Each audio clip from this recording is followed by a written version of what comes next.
ทั้งนี้ทั้งนั้นก็ด้วยกรรมและเวรด้วยบุญกุศลที่เราได้สร้างได้ทำเอาไว้ก็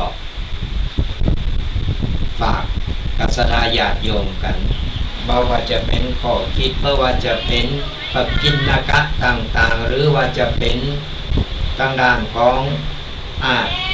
การลงบุญลงกุศลก็ตามเอาก็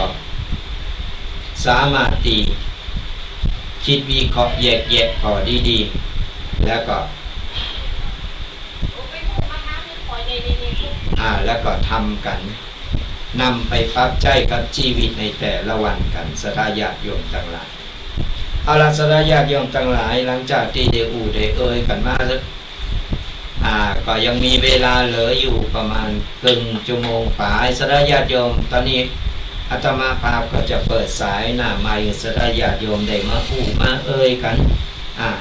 เบอร์เก่าเบอร์เดิมเนอะโทรกันเข้ามาฟังอยู่ตั้งใดก็ฝนตกบ่ตกจังใดคือตึงหากันก็โทรกันเข้ามาได้เนอะที่เบอร์เก่าเบอร์เดิมโทรศัพท์0826112245ตอนนี้เอาเปิดสายหน้าไมค์กันแล้วฟังอยู่ตั้งใดชัดบ่ชัดฝนตกการหนาวก็บ่หนาวก็ยังได้ก็โทรมามาเอ่ยรายงานกันได้ฟังกันอยู่ตั้งใดFC ไปตั้งใดไปจะเป็นสายใดก็โทรกันเข้ามานะ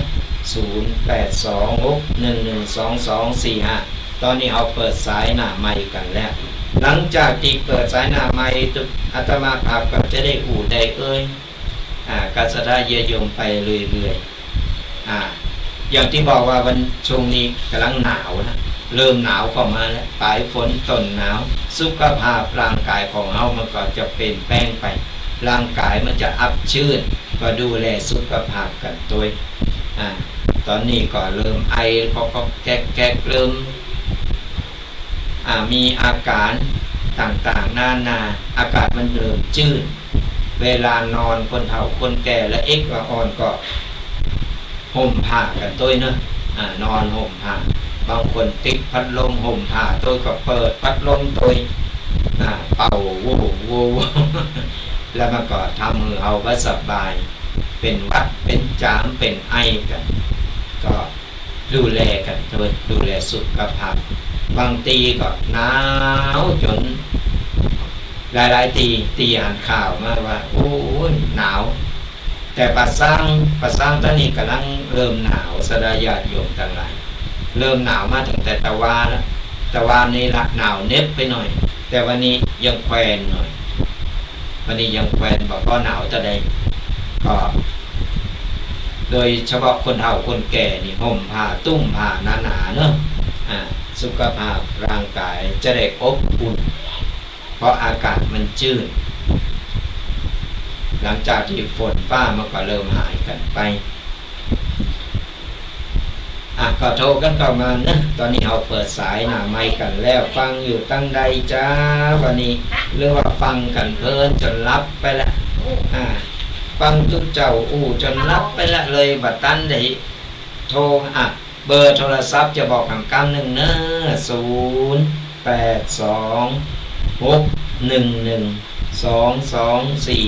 0826112245โทรมา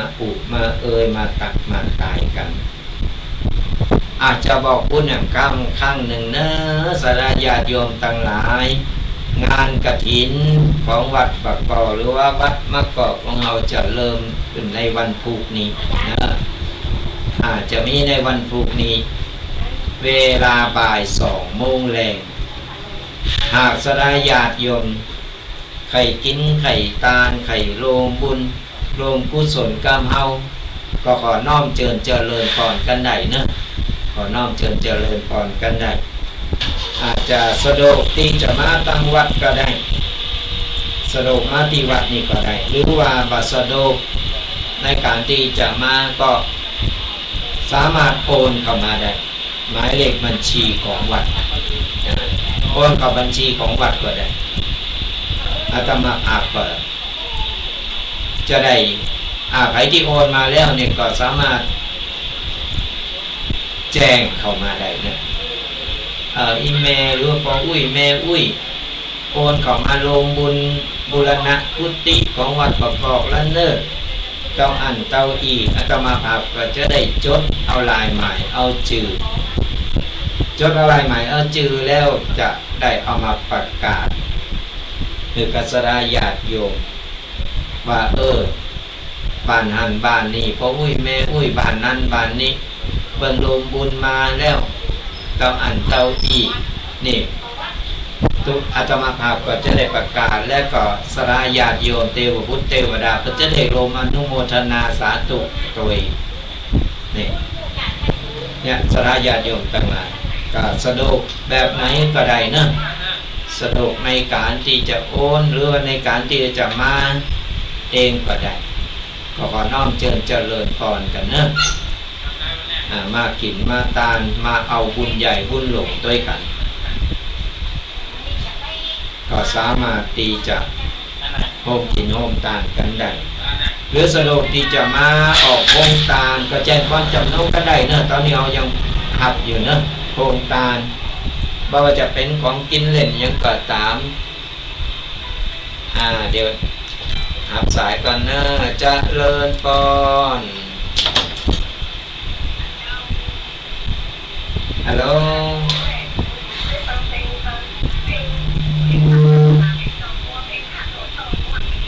มัวนอ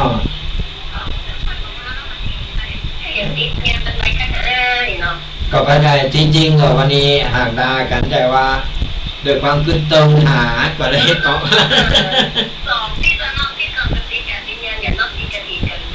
จ้าเหมือนกัน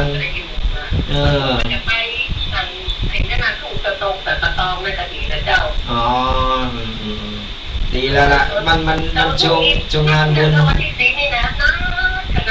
หลายตีหลายตังเพราะมันถึงวันที่15มาได้มันจะหมดแล้วเนาะมันจะหมดแล้วติดสุดท้ายใจแต่ส่วนมากจะเอามันติดออกคนมันยุดงานหนักแล้วเป็นได้จะปูนฝนหายแล้วเนาะฝนหาแล้วหนาวมาแต่คืนนี้ไปสวดมนต์ไปเวกับโต้ทั่วโลกใส่เสื้อกันหนาวสวยๆกับมันลงเนาะมันลงนี่ลมหนาวหนาวเหมือนกันแต่วันนี้อุ่นๆวันนี้ก็หนาวจะได้วันนี้อุ่นๆหน่อยมันเห็นแดดเลยเนาะได้หันแดดหันนี่หน่อยก็ยังดีอนุโมทนาบุญขออนุแผ่นดินด้วยนะเจ้าสาธุขอบุญรักษาเนอะตักตายกันไปบุญรักษาสาธุมาแล้วหนึ่งสายคุณโยมแม่สารกลางพุทธแฟนพันธุ์แท้บะลืมกันนะโทรกันเข้ามาฟังอยู่ตั้งใดจ้าฟังชัดบัดชัดอย่างไรก็โทรกันเข้ามา0826112245ฟังอยู่ตั้งใดโหนการโหนงานกันช่วงนี้อย่างที่ว่านั่นแหละสดาญาติโยมทั้งหลายมันงานบุญหน้างานบุญกุฏิกุตาวันที่10วันพุธนี่จะมีหลายตีนะที่มันตัดกันเพราะว่ามันตัดก็วันติดสุดท้ายของการทอดกฐินส่วนมากก็จะเอาวันติดเพราะเป็นวันหยุดคนก็จะหนักจะหลายเพื่อนจะได้มีโอกาสได้ร่วมบุญได้ทำบุญกันไปจังใดก็ตามแต่ที่แน่ๆจะไปลืมวัดมะกอกเนอะวัดมะกอกของเราจะมีเวลา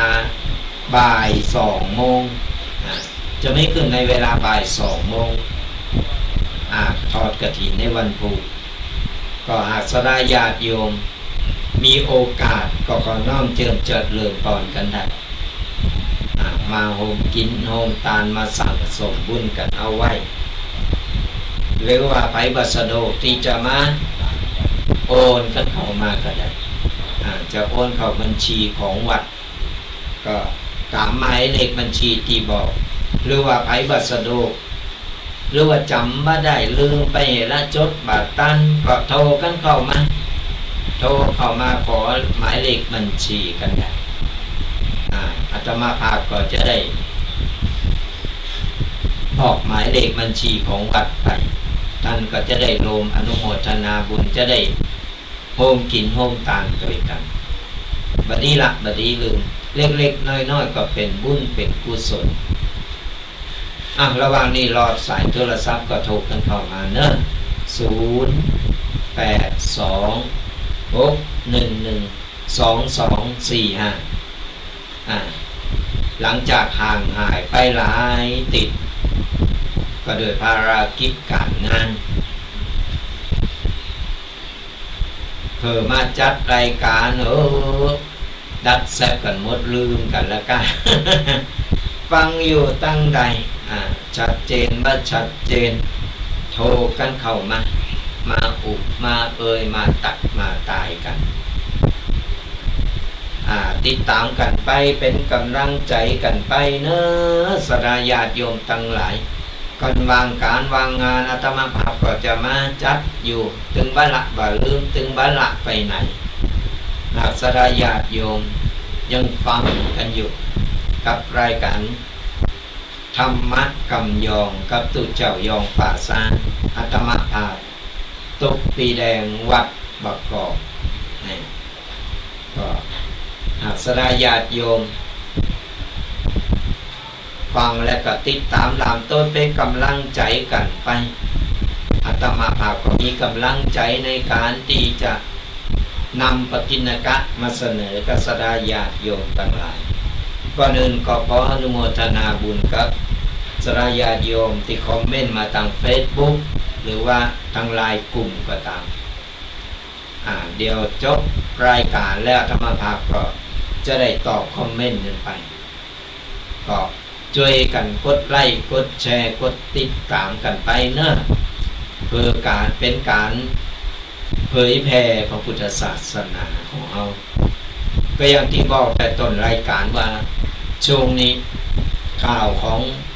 คณะสงฆ์ต่างๆในประเดี๋ยวนี้ฟังแล้วก็เหนื่อยอิดอกอิดใจสนะญาติโยมทั้งหลายก็ฟังหูไว้หูนะวิเคราะห์เอาเองเอาก็ว่าได้ว่าไผผิดไผถูกแต่พอด้วยหูไปพอด้วยตาฟังด้วยหู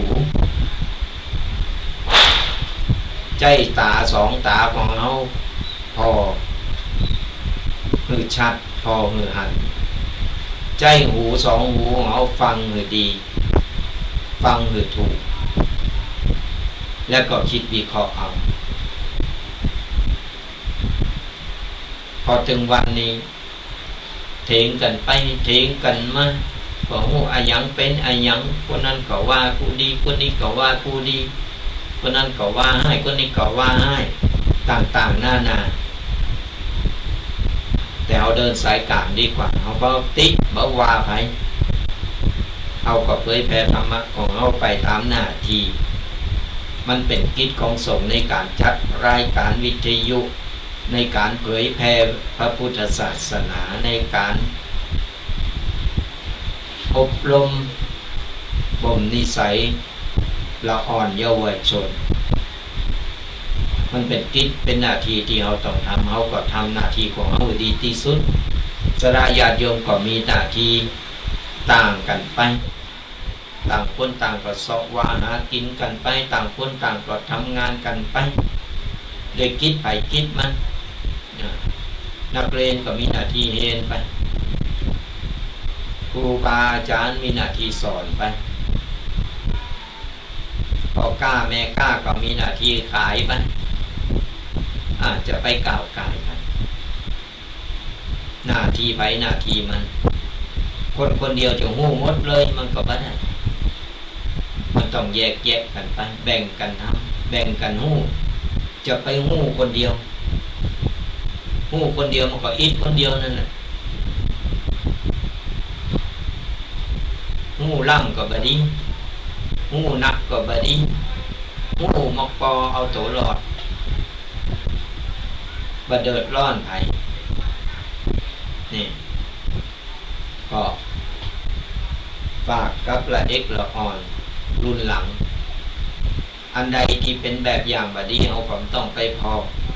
อได้แต่ว่าต้องเอาไปใส่สมองพอในสิ่งที่ดีที่ถูกที่ควรในเมื่อเราเริ่มคิดวิเคราะห์แยกแยะถูกแล้วเอาแยกได้แล้วอันใดผิดดีอันใดขาวอันใดดำเอาแยกแยะถูกเอาก็พิจารณาเอาฟังข่าวตึงวันนี้เขาก็ฟังแล้วก็เขาก็ต้องวิเคราะห์ตัวข่าวบางข่าวก็โปรโมทขายข่าวบางข่าวก็เป็นเรื่องจริงเพราะฉะนั้นมันอยู่ที่มุมมองของเราก็ฝากมือคิดกันโทรกันเข้ามามีเวลาเหลืออยู่เนอะ0826112245โทรมาอุมามาตักมาตายกันปล่อยคือทุกเจ้าอยู่คนเดียวนี่ก็งอเหมือนกันเนอะเอาก็บอกหูว่าไปฟังห้องแบบนี้ อยู่กันในห้องวิทยุนี่ก็มีคนฟังเขาก็ว่ามีคนฟังก็ว่าโนการโนงานรู้ฟังไปรับไป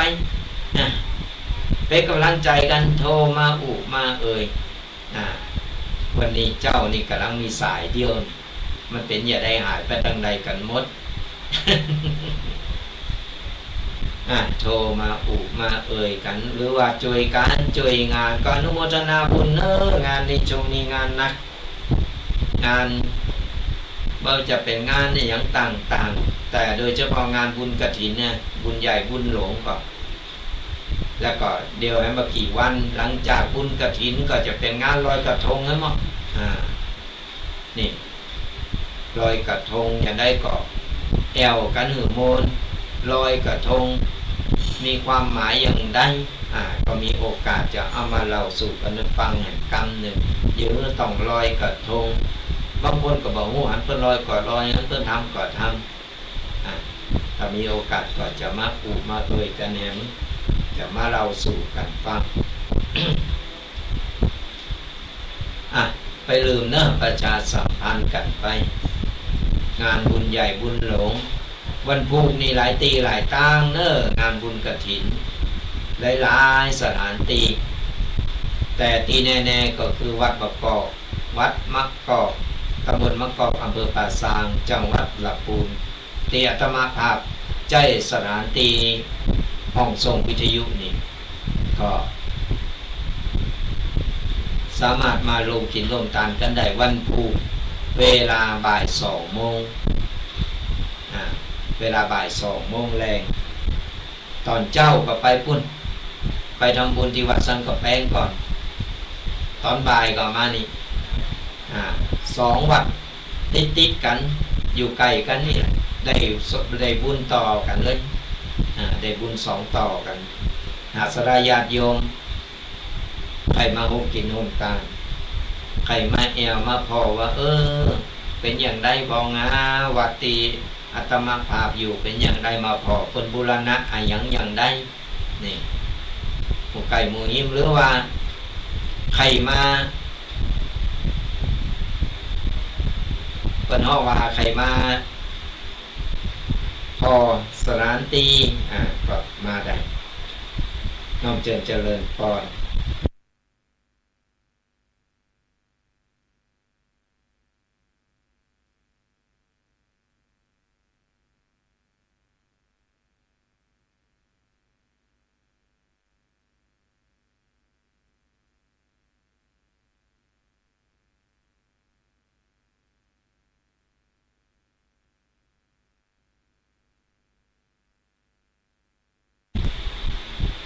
หรือว่าใครติดกันตกเหมือนกันหมดเป็นว่าพายุมันเข้าประเดี๋ยวหมดแล้วนะเป็นว่าวันนี้หมดแล้วอาจจะเกิดวันนี้แดดออกมาเลยแดดออกใจอากาศมันเปลี่ยนแปลงมันจะเกิดทุกทีแล้วเนาะเพราะว่าเป็นจัดแห่งบ้านหนึ่งก็เลยแบ่งกันคนละวันเดี๋ยวแม่ได้ยินมันมาตั้งคืนเขาบอกมาแต่ใครไปก็มาสิใค อ๋อโชว์ข่าวเพราะว่าท่านมหาตอนนี้อาการก็เริ่มดีขึ้นตามลำดับแต่ว่าเวลามันวางอยู่ก็เลยทุกเกมันไปนีแตนเนาะก็ทุกทีมันจะเทลงไม่รู้ว่าละทุกเจ้าแดงแต่ละเจ้ามันต่างคนต่างกันอาการก็เริ่มดีแล้วเพิ่นก็ติดต่อกันอยู่แล้วก็วัดก็อยู่ไกลๆกันก็ถามกันอยู่อากาศเพิ่นก็บอกว่าเพิ่นก็ยังไขจัดรายการอยู่แต่ว่าตอนนี้เรามันดีเต็มร้อยก่อนเนี่ยกันแต่รอให้มันสมบูรณ์ก่อนเนาะมันสมบูรณ์หน่อยเนี่ยก็เป็นแฟนทำเพิ่นกับลูกนั่นนะมันได้ต้นที่วันเกิดเพิ่นแม่ก็กินเพิ่นทำก๋วยเตี๋ยวเพิ่นรับน่ะเพิ่นทำก๋วยเตี๋ยวเพิ่นชอบทำก๋วยเตี๋ยวนั่นเองอันคือกำลังใจเนอะสาธุเป็นกำลังใจกันนั่นแหละตู้เจ้าก็เป็นสักกำลังใจเหมือนกันก็อย่างน้อยก็ดูแลสุขภาพกันตอนนี้มันรอยต่อเนาะมันห้อยต่อนั่นนะครับภูมิต้านทานมันเริ่มอ่อนลงไปเหมือนละอ่อนนั่นแหละนั่นแหละขนาดสมณเณรโอดนี่ก็ยังไม่สบายเดียวนี่กำลังจดยาไปเรียบร้อยนั่นนี่แหละสังขารไม่เที่ยงมันเป็นวาเด้อในการเจ็บไข้ได้ป่วยมันธรรมดาปัดเจ้ามันดึงแบบหูห้อนหูหนาวใช่ไหมใจ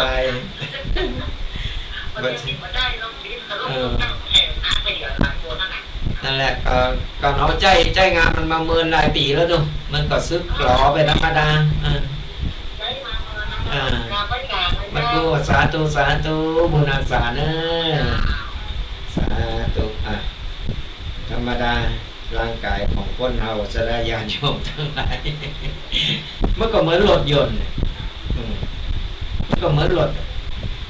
มาหัวใจไปเมื่อเดี๋ยวก็น็อตเริ่มโหลมเริ่มรุดไปละทีละอันสองอันคนก็เหมือนกันน้ำมันไขคอก็เริ่มเสื่อมไปดังกอกแกะไปละอาตมาภาพก็เหมือนกันนะว่าแต่กับคนอื่นเนี่ยอาตมาภาพก็เหมือนกันเวลาเป็นเตลไปบินบาตดังกอกแกะสัญญาณบอกเตือนเลยเริ่มแล้วอีกมันเป็นสัจธรรม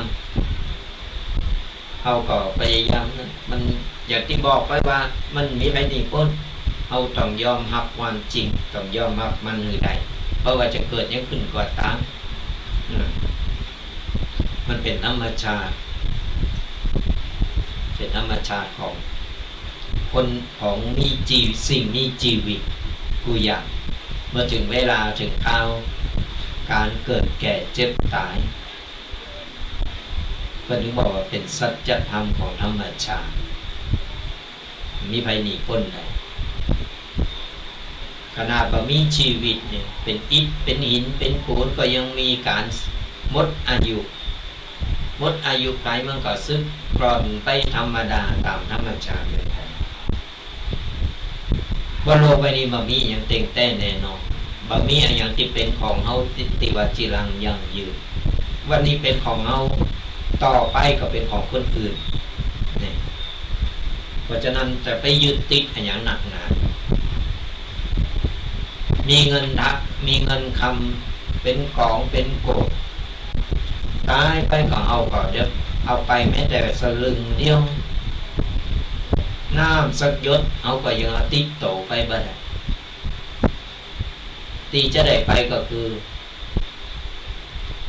บุญกับบาปที่เราได้สั่งได้ทำตอนยังมีชีวิตอยู่มีด้านตีจะติดตามดวงจิตวิญญาณของเขาไปได้เขาของเงินทองหมู่เนี่ยมันเป็นของสมมุติตอนเอามาเอาก็มาโตเปล่าตอนเอาไปไม่แต่เสื้อผ้าเอาก็ยอดติดโตไปมาได้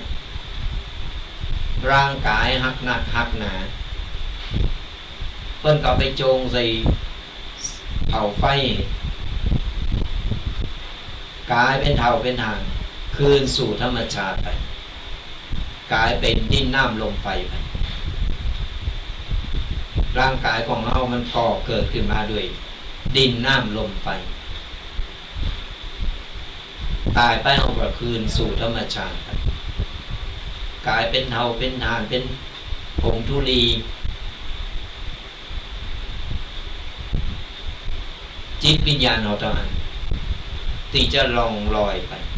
พร้อมกับบาปและบุญเพื่อที่จะนำไปเป็นสมบัติติดต่อเอาไปใจในภพภูมิต่างๆมีได้เพราะฉะนั้นจะไปยึดมั่นถือมั่นจะไปอคติจะไปคิดอ้ายกับไผจะไปจองร่างจองผ่านใดก็เอาไปอาฆาตไปจองร่างจองผ่านมันก็จะติดดงจิตของเราไปข้ามภพข้ามชาติแล้วกลายเป็นเจ้ากรรมนายเวรกันไปคอยลาวีกันไปว่าจะเกิดมาปะกันในรูปแบบไหนก็ตามจะมาในรูปแบบสัตว์เดรัจฉานก็ตามมันก็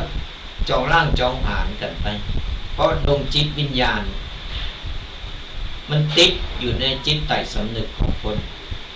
ของดวงจิตวิญญาณของเราตีไปมันจะอาฆาตแค้นกันนะเพราะฉะนั้นอภัยใดก็อภัยกันไปนักนิดเบาหน่อยไปถือโทษโกรธกันไปอันเวลาตายก่อนจะเผาเพื่อนไปขอสุมาลาโตดเอาสวยไปสุมาลาโตดกันเอาโหสิกรรมกันไปเลิกแล้วต่อกันก็นั่นมันก็จองร่างจองผานเนี่ยตามข่าตามล่าวีกันขวามภพขวามจาข่ากันไปก็ข่ากันมาบางคนสังเกตเอาง่ายๆสัตยาติโยมทั้งนั้นสังเกตง่ายๆนี่แหละลองเอาเตลไปไหนก็ตามหรือไปงานไหนก็ตามไปหันคนคนหนึ่งรู้สึกว่าแบบจับตาบรรทุกจับตาทั้งหน้าที่บอกรู้จักเลยพอแล้วนี่ยบัดมาเข่าตาก็เนี่ยมาถูกจับตาก็เนี่ยจังเขาเส้นเขาใส่เว้ยนั่นคือว่าจากติดแล้วเขาเคยอาฆาตกันเขาไว้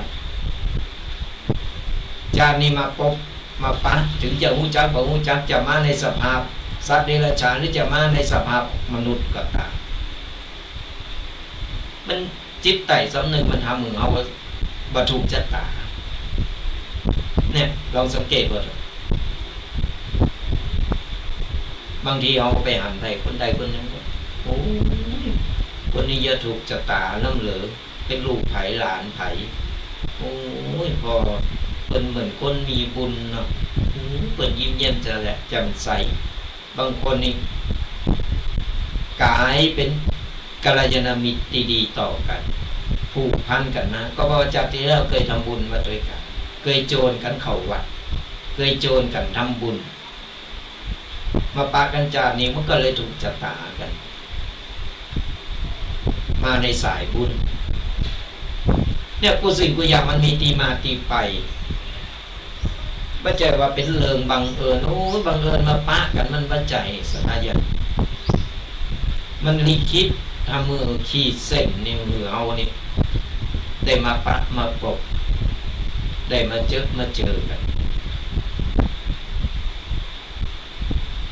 บางคนก็ยังบัตันอย่างบัตันหูจักอันกะงูไปได้มันใส่เอาปืนไปยิงเลยไปฆ่าเลยต่างๆนานาทั้งมดทั้งมนมันเป็นเพราะว่ามันเป็นการดีใจกรรมใจเวรซึ่งกันและกันในรูปแบบต่างๆเพราะฉะนั้น คือเราจะไปผูกอาฆาตจะไปจองกรรมจองเวรกับใคร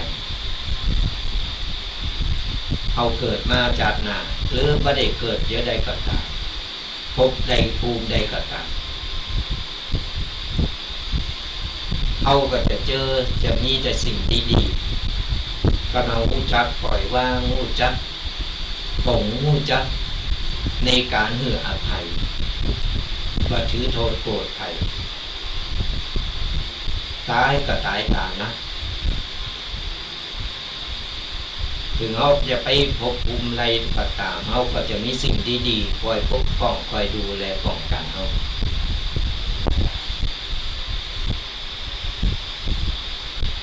ไปบดีก็เริ่มของเพิ่นไปดีก็เริ่มของเพิ่นอนุโมทนาบุญกับเพิ่นแต่เอามาพอย้อนพอโตเขาพอกระจกเวลาเขาจะไปไหนมาไหนเขาจะส่องกระจกส่องแว่นเนี่ยเพิ่นสะท้อนพอว่าโตเก่าดีพอหรือยังที่จะออกไปเผชิญโลกภายนอกเขาพร้อมหรือยังก็เราพร้อมเขาดีแล้วเขาก็สามารถออกไปด้วยความภาคภูมิใจมันเป็นกุศโลบายทำให้คนได้ย้อนพอจะดูเขาให้ดูตัวเราก่อนก็นอกจากก็เอาแบบดีบอกเขาต้องไปบอกไปสอนต้องไปขายเผือกก็ไหนเอาปฏิบัติเอาตามตัวของเราดีที่สุดก่อนเลยบาเบ็ดเต้นไถบัดไปทำมือไถเดือดร้อนเอาละสลายญาติโยมทั้งหลายอูไปอูมาก็เคลิ้มเลยมั้ง วันนี้ดักเป่งวิ่งวอยโหนการโหนงานกันเนาะมาเป็นยังสลายญาติโยมทั้งหลายมีโอกาสก็ได้อูได้ได้โทรหากันได้ตักตายกันเป็นกำลังอกกำลังใจกันไปที่แน่ๆก็ตอนนี้แดดออกมาแผ่เลยจะได้สักหาสักโปยกำนึงโอ้เหม็นอัพ เสร็จแล้วก็จะได้ไปงานต่อเนี่ยวันนี้ก็จะได้ไปช่วยงานน้ำลายร้านตีสลายญาติโยมทั้งหลายตู้เจ้าก็ตุ๊กยังตู้เจ้านั่นแหละสลายญาติโยมก็ตุ๊กยังสลายญาติโยมหน้าที่ไปหน้าที่มันอย่างที่บอกไปก็ว่ากันพอดีเหมือนกันมันเป็นประสบการณ์ทำเอาได้เห็นหูและมันเป็นการเคลื่อนไหวร่างกายเลือดลมมันหมุนเวียนยิ่งช่วงนี้เอาทำร่างกายอ่อนแอเนี่ยโรคภัยไข้เจ็บมันเข้ามาหาง่ายเพราะฉะนั้นต้องสร้างก๊อกหรือตัวเก่าโดยการทำยังก็ได้มันออกนิดหน่อยนึงอย่างน้อยก็เป็นภูมิคุ้มกันเป็นภูมิต้านทานได้เขาก็จะร่างกายแข็งแรงเมื่อเลือดมันหมุนเวียนไปก่อนจบรายการก็ไปลืมเนอะสลายญาติโยมต่างหลายวันครูใครมีโอกาสหรือว่าใครมากินมาตาลใครมาออกห้องตาลยังก็ได้ก็น้อมเจริญพรกันได้เนอะที่วัดมักกอกตรงข้ามกับวัดพระพุทธบาทตากจังหวัดลำพูนของเฮานี่นะอยู่ตรงข้ามกันไปมาบรรทุกก็โทรมาถามได้หรือไปเคยมาแล้วหรือว่าอยู่ไกลนี้ก็ใครมาโฮมกินโฮมตาลก็น้อมเจริญพรกันมากันเนอะวันครูที่วัดมักกอกของเขาจะมีการบุญใหญ่งานบุญทอดกฐินที่วัดประกอบของเวลา 2 โมงเย็นหรือ 14 นาฬิกาไปสะดวกก็ขอน้อมเจริญพรกันได้หรือว่าปัสดกที่จะมาไข่ให้ไข่หอมไข่โรมบุญไข่เอาบุญใหญ่บุญโหลในครั้งนี้โดยกันก็โทษแห่งกรรมหนึ่งหมายเลขบัญชีโอนกันเข้ามาได้เนอะโอนกันเข้ามาตีบัญชีของวัดบักกอกเนอะหมายเลขบัญชี ที่ธนาคารธกส.สาขาป่าซางเลขบัญชีจดเนอไปจดประตั้งก็เกมสมุดปากกาจดกันเอาไว้ไปโอนมาก็โทรเข้ามาบอกด้วยเนอโทรกันเข้ามาบอกด้วยว่าโอนเข้าไปแล้วเนออาตมาภาพก็จะได้จดเอาลายหมายเอาจื่อไว้เดี๋ยววันเสาร์หน้าจะได้เอามาประกาศอนุโมทนาบุญกันหมายเลขบัญชีเนอ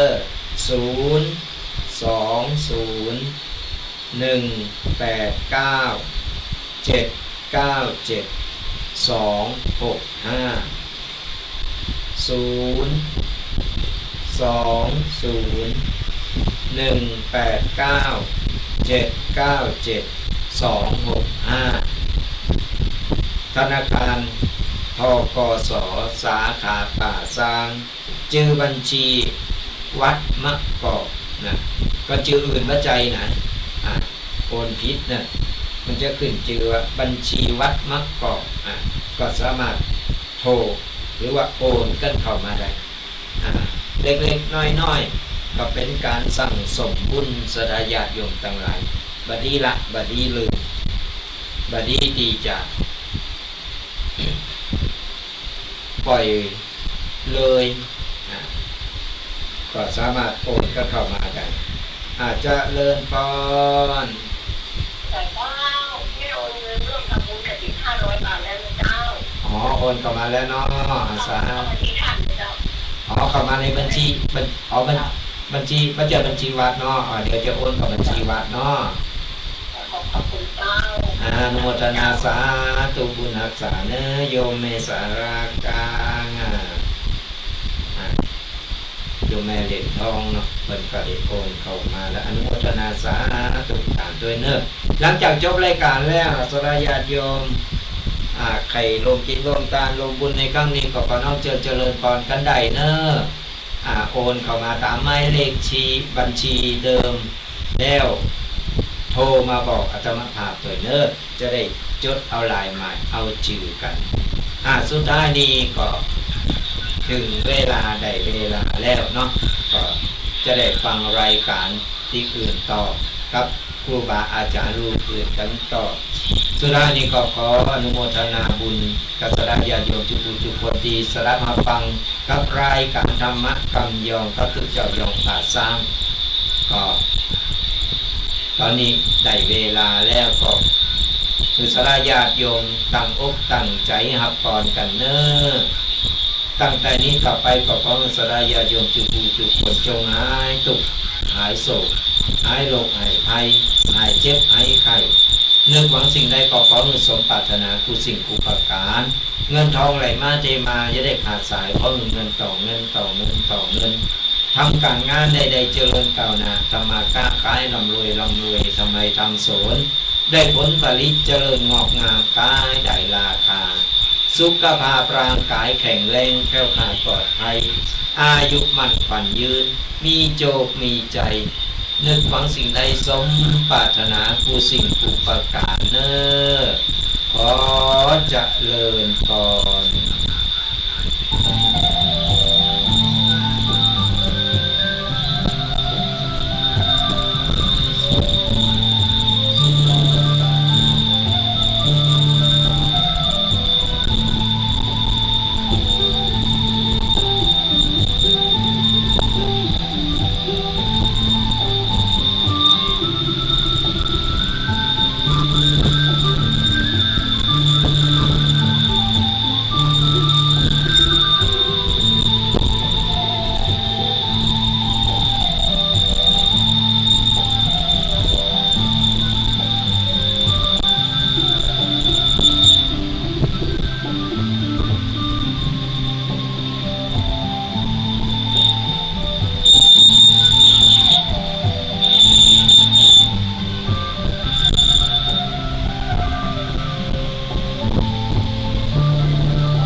ณะนี้ท่านกำลังฟังสถานีวิทยุกระจายเสียง FM 104.5 เมกะเฮิรตซ์มนุษย์สมบัติสวรรค์สมบัติขอเชิญชวนผู้ใจบุญใจกุศลร่วมงานทำบุญทอดกฐินสามัคคีบารมีธรรมประจำปีพุทธศักราช 2567 ทอดถวายกับพระภิกษุที่จำพรรษาทวดไตรมาสณวัดชัยสถานป่าเศร้าน้อยตำบลตันโพเลยอำเภอดอยสะเก็ดจังหวัดเชียงใหม่ตรงกับวันเสาร์ที่ 9 พฤศจิกายน พุทธศักราช 2567 เวลา 13:39 นาทีบริวารกฐินในคราวครั้งนี้จะได้นำปัจจัยบูรณะหลังคาวิหารที่คงค้างของวัดชัยสถานป่าเศร้าน้อยให้สำเร็จเสร็จสิ้นต่อไปผู้ใจบุญร่วมงานบุญและสอบถามรายละเอียดต่างๆได้ที่พระครูประภัทชัยคุณเจ้าวาดวัดชัยสถานป่าเศร้าน้อยมือถือ 087-657-2276 087-657-2276 หรือที่ 053-114-332 ได้ทุกวันก็ขออนุโมทนาในส่วนบุญส่วนกุศลที่ทุกท่านได้ร่วมทำบุญทอดกฐินสามัคคีบารมีธรรมในคราวครั้งนี้ตรงกับวันเสาร์ที่ 9 พฤศจิกายน พุทธศักราช 2567 เวลา 13:39 นาทีที่วัดชัยสถานป่าเศร้าน้อยตำบลตะพุเลยอำเภอดอยสะเก็ดจังหวัดเชียงใหม่ได้บุญได้กุศลได้ความสุขโดยทั่วหน้ากันเชิญสาธุชนสร้างบุญกุศลยิ่งใหญ่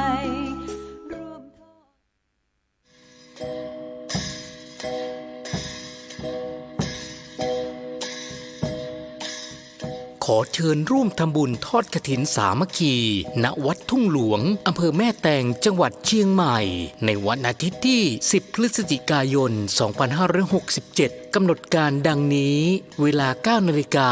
พิธีบวงสรวงบูชาพระรัตนตรัยและพรหมเทวดาเวลา 10 นาฬิกา 9 นาทีพิธีห่มพระธาตุทิศเหนือเวลา 10 นาฬิกา 30 นาทีพิธีทอดกฐินสามัคคี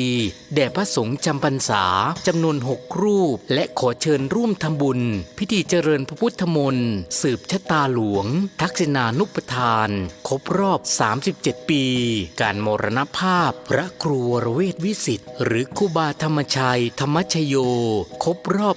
110 ปีชาตการในวันอาทิตย์ที่ 29 ธันวาคม 2567 กำหนดการดังนี้ 9 นาฬิกา 30 นาทีพิธีบวงสรวงบอกกล่าวสิ่งศักดิ์สิทธิ์ขออนุญาตอัญเชิญสรีระหลวงปู่เปลี่ยนผ้าครองใหม่เวลา 10 นาฬิกา 30 นาทีพระสงฆ์สวดมาติกาเวลา 11 นาฬิกาถวายเครื่องไทยทานภัตตาหารเพลโรงทานอาหารกลางวัน 12 นาฬิกา 30 นาทีมอบทุนการศึกษานักเรียน 100 ทุนทุนละ 500 บาทขอเชิญร่วมเป็นเจ้าภาพไทยทาน 1,500 บาทเจ้าภาพโรงทานอาหารติดต่อที่พระสมศักดิ์ปัญญาวโรรองเจ้าอาวาสวัดทุ่งหลวงโทร 081-919-6632 หรือสามารถร่วมบุญตามศรัทธาได้ที่บัญชีธนาคารกรุงเทพเลขที่บัญชี 458-016-9367 ชื่อบัญชีพระอธิการอินคำทิตะปุญโยขออนุโมทนาส่วนกุศลในครั้งนี้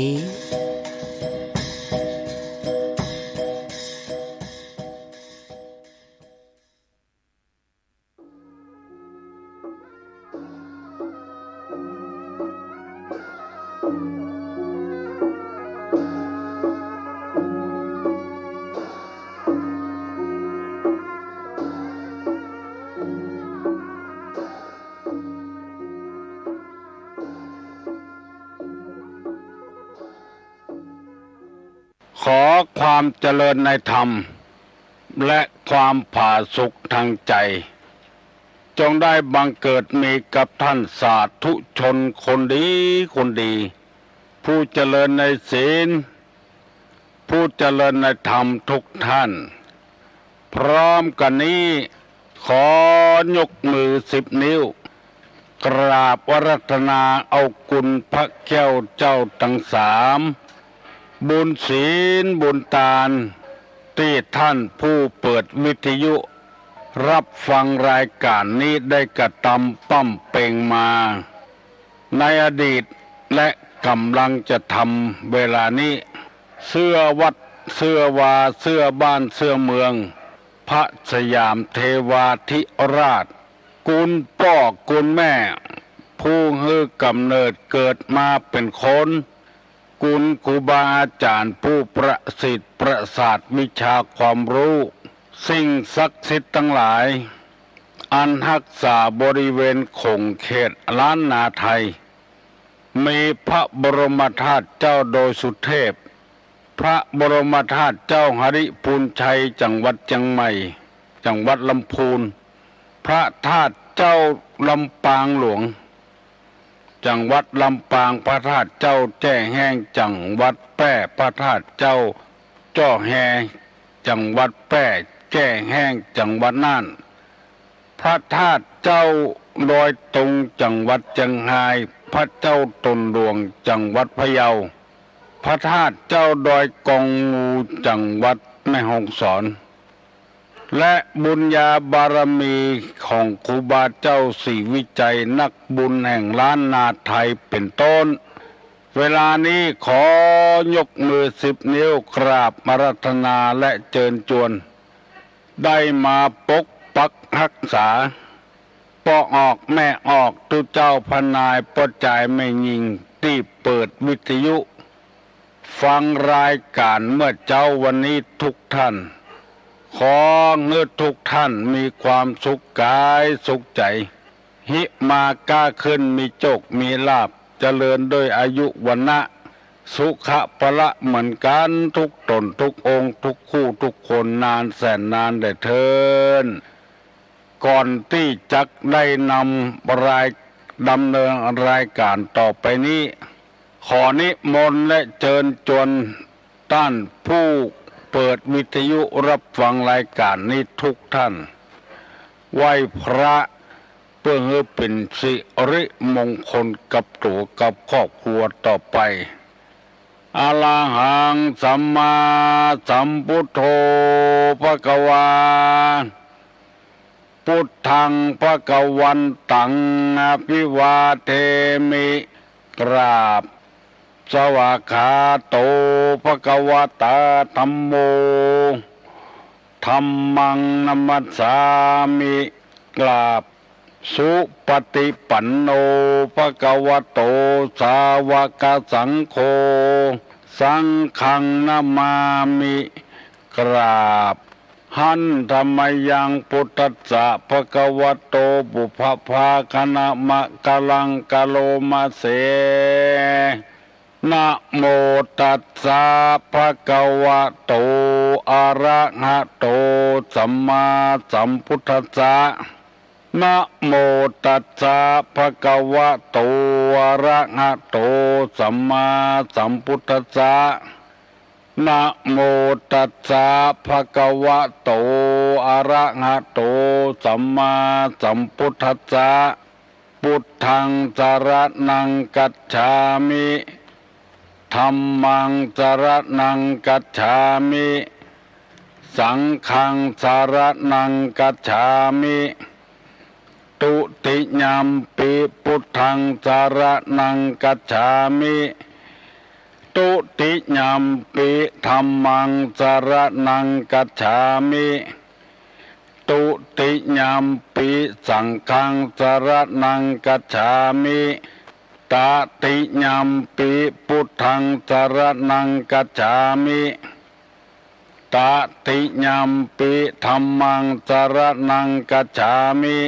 ตติยัมปิสังฆังสรณังกัจฉามิอิติปิโสภะคะวาอะระหังสัมมาสัมพุทโธมิจฉาจารณะสัมปันโน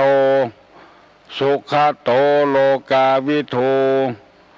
อนุตตะโลปุริสะธรรมสารติสตาเทวะ มนุษย์สานังพุทโธภควติ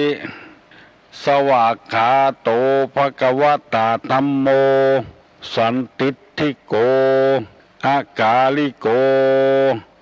เอหิปัสสิโกโอปนะญิโกปัจจัตตังเวทิตโพวินโยหิติสุปฏิปันโนภควโตสาวกสังโฆอุจุปฏิปันโนภควโตสาวกสังโฆญาญะปฏิปันโนภควโตสาวกสังโฆสามิจิปฏิปันโนภควโตสาวกสังโฆญะติตังจัตตาลิปุริสายุคานิอัฏฐปุริสาปุคลาเอสะภควโตสาวกสังโฆอาหุไนโยปาหุไนโยตักขิไนโยอัญจลิกาลนิโย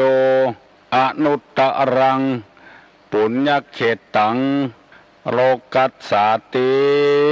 กราบหนึ่งกราบสองกราบสามกาเลนะธรรมัสสวนังเอตัมมังคละมุตตะมังแปลได้ใจความว่า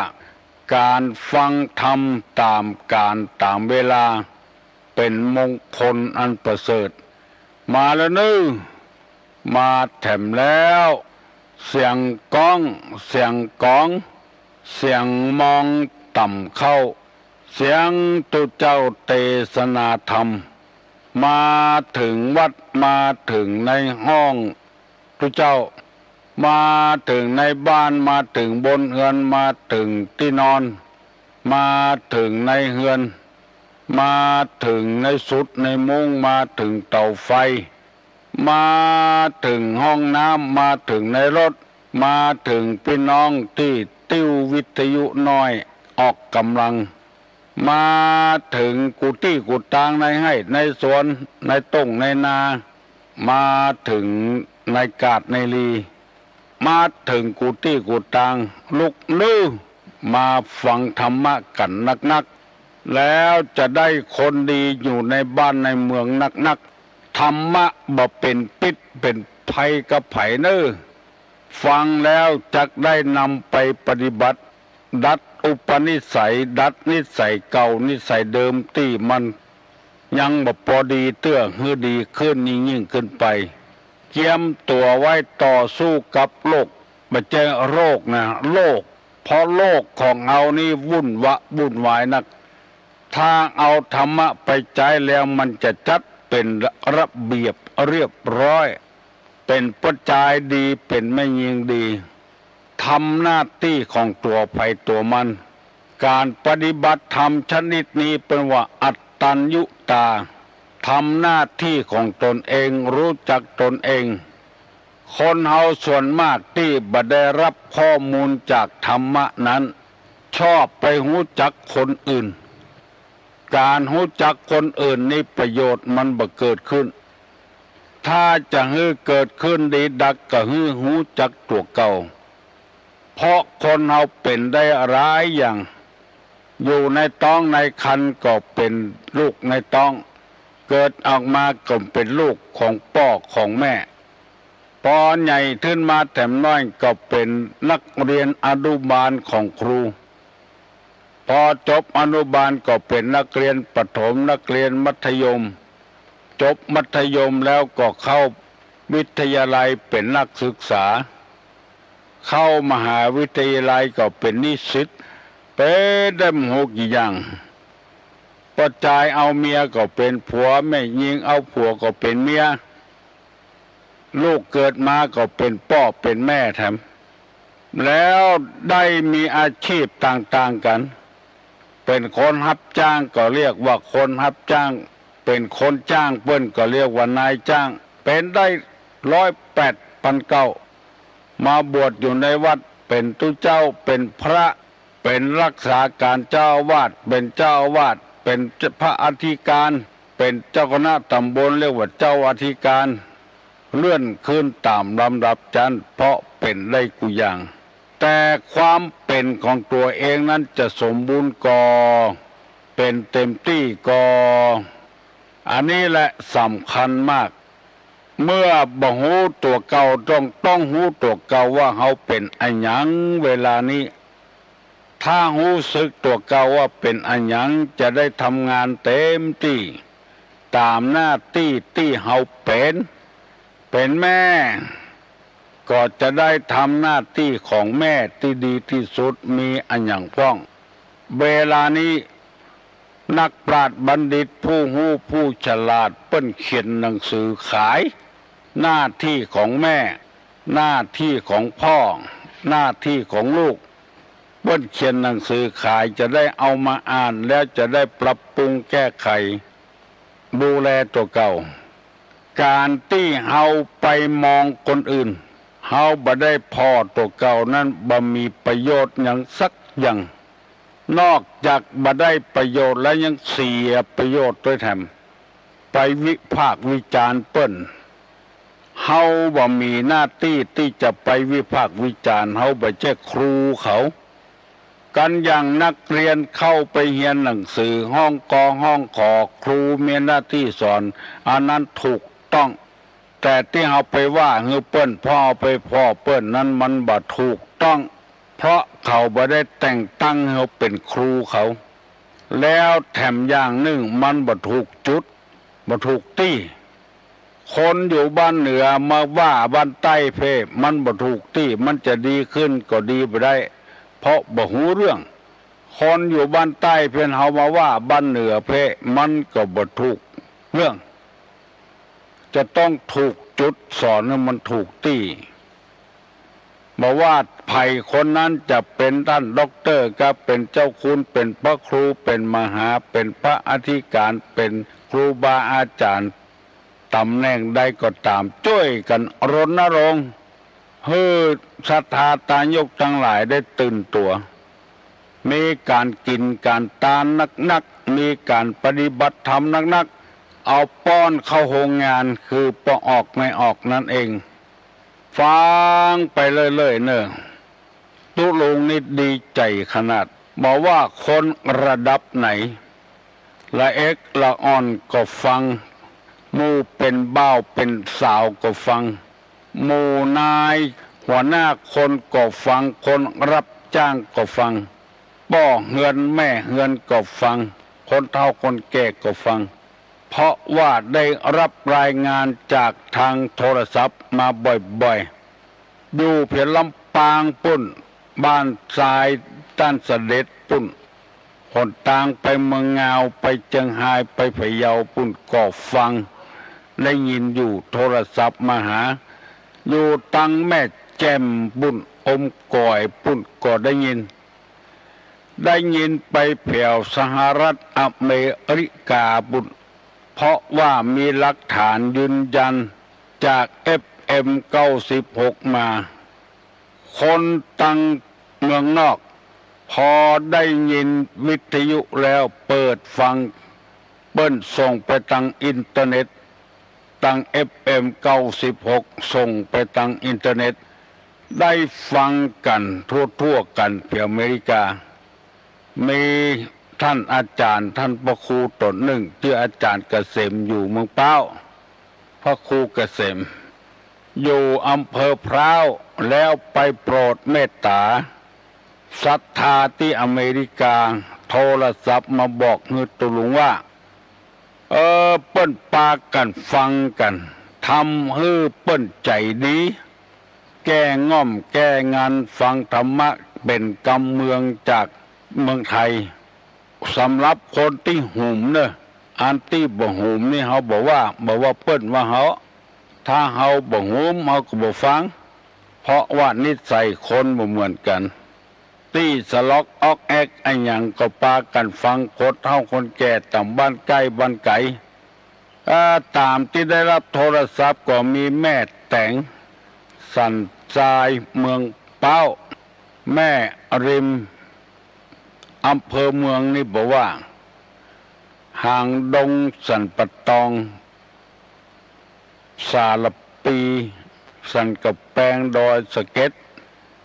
ล้ำไปเพียวอำเภอเมืองละปูนอำเภอปัดซางอำเภอแม่ทาจังหวัดละปูนต้งหัวจ้างแพร่ไพศาลไปอยู่เรื่อยๆก่อนลุกมาเมื่อเจ้าก็ฟังละอยากจะให้ได้ฟังกันนักๆเพื่อจะได้เอาธรรมะมาปฏิบัติกันนักๆสันติภาพจะได้เกิดขึ้นกับบ้านกับเมืองกับวัดกับวากับศาสนาเมื่อใดก็ตามจะได้ยินบ่อยๆว่าทางโทรทัศน์ทางวิทยุทางหนังสือพิมพ์บ้านเมืองไม่สงบแต่ความจริงในบ้านเมืองก็คือบ้านเมืองนะ คนนั่นเองมันไม่สงบถึงชาวพุทธทั่วประเทศไทยนี่มามีปัญหาอย่างสักอย่างน้ำท่วมก็ช่วยกันไฟไหม้ก็ช่วยกันหน้าใดหน้านั้นทำบุญอย่างเดือนนี้นี่กฐินกับพระป่ากาก็ช่วยกันมามีอย่างวุ่นวายสักอย่างมันไปวุ่นวายกับตังบนปุ่นผู้บริหารงานประเทศปุ่นมันยุ่งกันคนเดียวเต้าใดบ่ปอ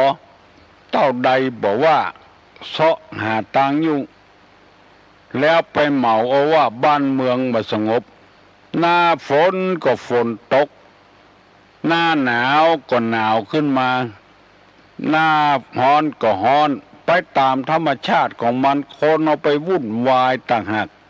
เพราะฉะนั้นอยากจะให้ทำเข้าถึงจิตถึงใจได้ยินหลวงปู่ชาจังหวัดอุบลเป็นว่าน้ำท่วมก็ให้มันท่วมกับบ้านกับเมือง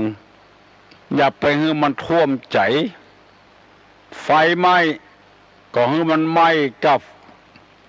บ้านกระจองกับแพะกับป่าอย่าไปไหม้ทางใจคนเอานี่มันเสาะหาเรื่องใส่คนเองเพราะบัดได้ยอมรับข้อมูลที่ถูกต้องที่แท้จริงถ้าได้รับข้อมูลได้จะบ่เดือดจะบ่วุ่นวายอย่างวันนี้ตุลงจะได้นำเอาธรรมะเหมือนกับตึงวันนั้นคือสาเหตุแห่งความล้มเหลวในชีวิตของคนมาเล่าให้ท่านทั้งหลายฟังเพื่อเป็นข้อมูลอันถูกต้องคนเฮาที่ล้มเหลวเพราะอันหยัง1บ่เข้าใจคนอื่น2บ่ประมาณในตัว3บ่เดียงสาต่อการ4บ่สำนึกผิดชอบ5โลภโมโทสัน6เย่อหยิ่งยะโส7โป้ปดมดเท็จ9คบค้า8คบค้าเสเพน9เกลียดคร้านต่อการงาน10ก่อหนี้สินพ้นตัว11ขี้เหล้าเมายา12หูเบาเฉาปัญญา13ทำตัวเป็นหัวไม้14ไร้สัจธรรม15ใจคอคับแคบ15ข้อได้อธิบายไปแล้ววันนี้จะได้นำเอาข้อ16มาอธิบายแถมข้อ16นี้เปิ้นบอกว่าคบคนไม่เลือกอันนี้เป็นเหตุที่เกิดความล้มเหลวแต่ว่านี้ได้อธิบายเกี่ยวกับใจคอคับแคบได้น้อยเดียวเวลามันเหลือน้อยวันนี้ขออธิบายลืมแถมกรรมแล้วจะต่อไปคบคนไม่เลือกคนต่างกีดแสนกีดก็ยังหลีกเลี่ยงเดินเข้าไปได้อยู่ได้แต่ใจคอคับแคบนี่เดินมันบ่ได้เต็มว่าตี้กินตี้นอนกีดกับก็ยังอยู่ได้นานไปกัดกีดแค้มหัวอกหัวใจจัก อยู่อย่างใดหรือนานไปได้มันบัดใจมีก้าสมัยนี้ใจคอคับแคบมีแต่สมัยเมินแล้วพญาพรหมเปิ้นกล่าวเป็นกำข้าวกำเขือว่าเต็มว่าตีกินตีนอนกีดกับก็ยังอยู่ได้นานไปกัดขีดก้อมหัวอกหัวใจจักอยู่สันใดหรือนานไปได้คือหมายความว่าที่นอนมันแคบก็ยังนอนหลับได้อยู่เพราะสบายใจแต่ก่อนเปิ้นเล่าให้ฟังที่ใน